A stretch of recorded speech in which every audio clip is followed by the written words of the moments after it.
El Génesis revisado capítulo 9 Madre llamada Eva parte 4. Ahora sabemos que la historia del hombre no empezó con el hombre. El capítulo que habla del grupo de mamíferos llamados primates nos remonta a unos 45 o 50 millones de años, cuando un antepasado común de monos, simios y el hombre apareció en África. 25 o 30 millones de años después, así de lentamente giran las ruedas de la evolución, un precursor de los grandes simios se separó de la línea de primates. En la década de 1920, los fósiles de este simio primitivo, procónsul, se encontraron por casualidad en una isla en el lago Victoria. Ver el mapa a continuación, y el hallazgo finalmente atrajo a la zona al equipo de paleontólogos más conocido de marido y mujer, Louis S.B.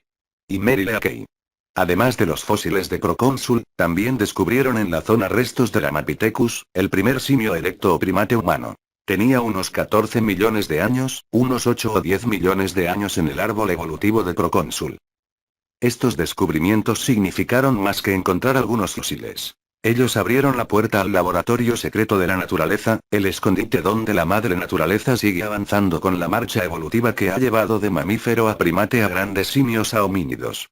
El lugar era el Valle del Rift que atraviesa Etiopía, Kenia y Tanzania, parte del sistema de Rift que comienza en el Valle del Jordán y el Mar Muerto en Israel, incluye el Mar Rojo y se extiende hasta el sur de África. Mapa, figura 60.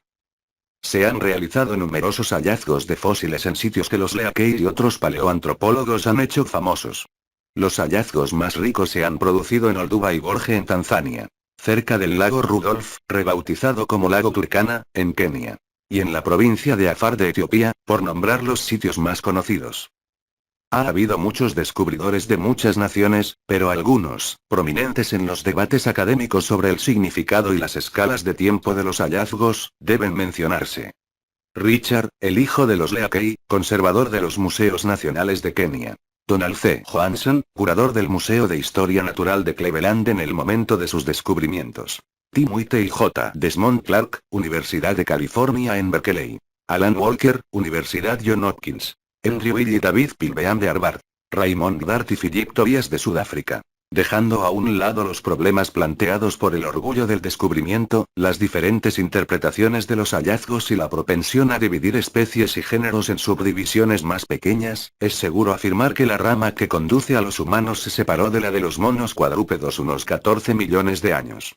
Y que pasaron otros 9 millones de años más o menos hasta que aparecieron los primeros simios con aspecto homínido, llamados Australopithecus, todos allí donde la naturaleza había elegido su laboratorio de fabricación de hombres. Si bien el registro fósil de esos 10 millones de años intermedios está casi en blanco, los paleoantropólogos, como se ha llegado a llamar al nuevo grupo de científicos, han sido bastante ingeniosos al reconstruir el registro en los siguientes 3 millones de años. En ocasiones con solo una mandíbula, un cráneo fracturado, un hueso de la pelvis, los restos de algunos dedos o, con suerte, incluso partes de esqueletos, han podido reconstruir los seres que estos fósiles representaban. Con la ayuda de otros hallazgos, como huesos de animales o piedras toscamente formadas para servir de herramientas, han determinado el estadio de desarrollo y las costumbres de los seres. Y al fechar los estratos geológicos en los que se encuentran los fósiles, han podido fechar los fósiles mismos. Entre las señales viales sobresalientes se encuentran hallazgos como partes esqueléticas de una hembra apodada Lucky que podría haberse parecido al homínido de la FID. 61, que se cree que fue un Australopithecus avanzado que vivió hace unos 3,5 millones de años. Un fósil conocido por su número de catálogo como cráneo 1470 de un macho de quizás hace 2 millones de años y considerado por sus buscadores como un hombre cercano, o Homo habilis, antiman, un término cuyas implicaciones muchos objeto. Y restos esqueléticos de un macho joven y robusto catalogado WT15000 de un Homo erectus de hace aproximadamente 1,5 millones de años, probablemente el primer homínido verdadero. Él marcó el comienzo de la Edad de Piedra.